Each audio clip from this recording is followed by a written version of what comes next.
Yo, what is going on, boys? Just coming back with another video. In today's video, I'm going to be showing you guys a warm-up routine that I've been using to help you guys prepare for season 5. This warm-up routine goes through every aspect that you need before going into a real game, and there's even a great piece control map that I'm going to be showing you guys later in the video as well. If you guys haven't yet, be sure you guys smash that sub button down below, join the Sub-Zeros. But with all that being said, let's go right into the video. So the first map I have for you guys to use while warming up is the editing dictionary made by Flea. This is not only a super clean and aesthetically pleasing map, it's honestly one of the best editing maps I've ever used, just because everything's laid out and it's so organized. And this map has editing tunnels, edit ups, edit downs, and then it has edit towers. For this map, I honestly just recommend doing the edit tunnels and the edit ups just because they're the most practical. And once I first started this map, I really didn't realize that I really needed to work on my edits more, because a lot of people really don't do edit courses much anymore, but I feel like ever since I stopped doing edit courses, it really has taken a toll on my muscle memory with doing edits. And ever since I've started again, I've seen a really big improvement with my edits in game. But I would not recommend overdoing this map. I would say do around 15 minutes a day and then switch into your next warm-up, which I'm about to show you guys right now.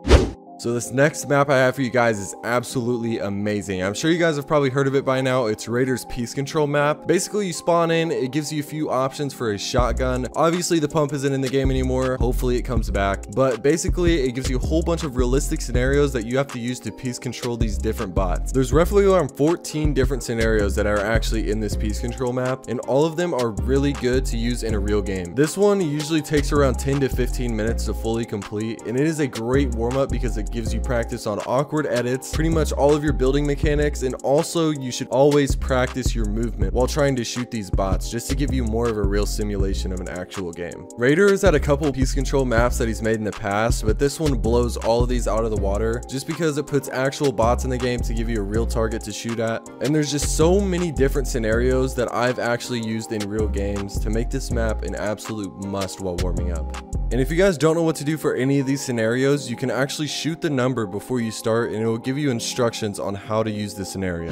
So once you guys finish up doing the peace control map, what I recommend you guys do is hop into realistic 1v1s. Now, right before the season ended, there was actually a creative matchmaking fill to do realistic 1v1s against other players who queued as well. But I don't believe that's in the game as of right now, but I'm sure they'll add it back at some point. And hopefully they update it with the charged shotgun so we can actually use this in creative. Because really the only way we can practice using the charged shotgun right now is by using click timing scenarios on Kovacs. And I know a lot of you guys who are watching don't have Kovacs, so it can be really frustrating when trying to use the charged shotgun only in game. But realistic 1v1s are hands down the most important thing that comes to warming up, and this is because you are put up against real players and all of your fights in arena are pretty much realistic 1v1s. When I'm in an actual arena game, I literally just picture myself in a realistic 1v1, and it really helps take a lot of the nerves away, because I know in arena games sometimes it can be really stressful, especially when you're playing solos. I feel like I used to lack some of the confidence I had when I was playing team modes like trios and duos. When you're doing these realistic 1v1s, play a lot of different players so you can really learn different play styles, because so many people like to W key, a lot of people like to play passive, and you can learn different types of fakes and tricks people use to get in your box. And eventually, if you really pay attention to what other players do, it's going to help you out in arena, because a lot of these players you're facing off in realistic 1v1s with are actually playing arena themselves and also warming up.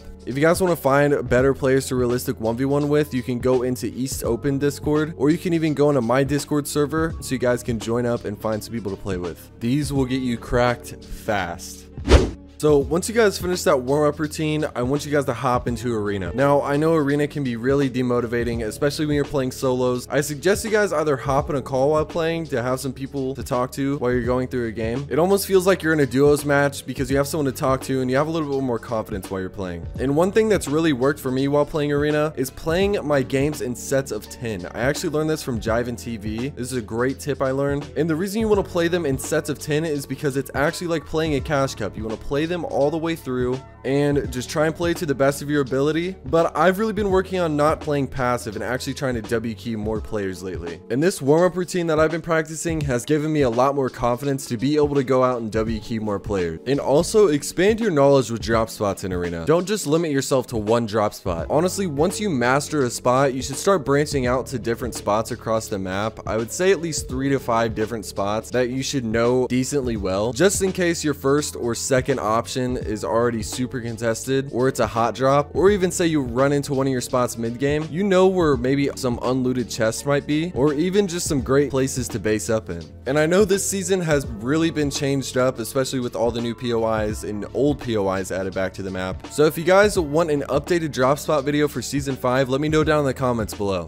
Especially since with this season, there's a lot of new POIs added, so a lot of people are really just looking for a new drop for the best loot and to get the most kills as possible. And when you guys play Arena, be sure you guys are always on the lookout for maybe some common mistakes that you guys keep making over and over again, because I'm sure they have an easy fix. If you keep dying in early game, I suggest you maybe play some box fights with a low amount of mats or some early game 1v1s, and always just try and picture yourself in creative, because this has really helped me trying to ease those nerves when I'm actually in a game. And just like with early game, if you're struggling with mid game, practice more realistic 1v1s. If you're struggling with late game, try practicing some zone wars with your friends. It really just helps you get in that mindset to be able to perform when you're in these type of situations in arena games. And when you guys are actively aware of stuff like this and really trying to capitalize on fixing your mistakes, you're going to notice that you're going to start winning a lot more arena games and also getting a lot more kills as well. It really just comes down to effort and practice at the end of the day.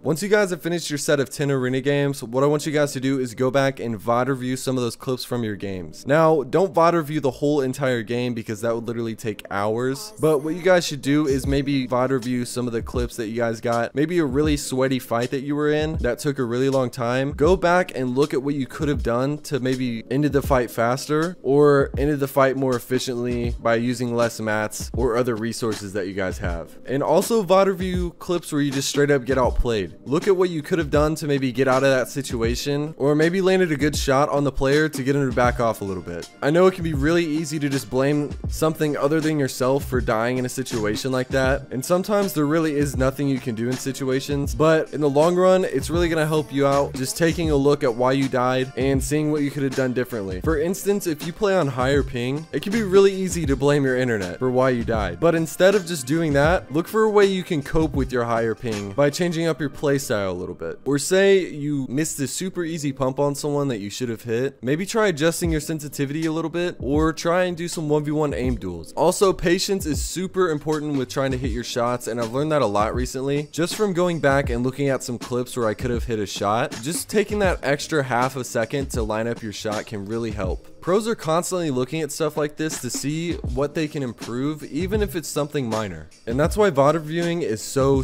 important. Thank you guys all for stopping by and watching this video all the way until the end. I really hope it did help. I'll catch you guys in the next one. Peace.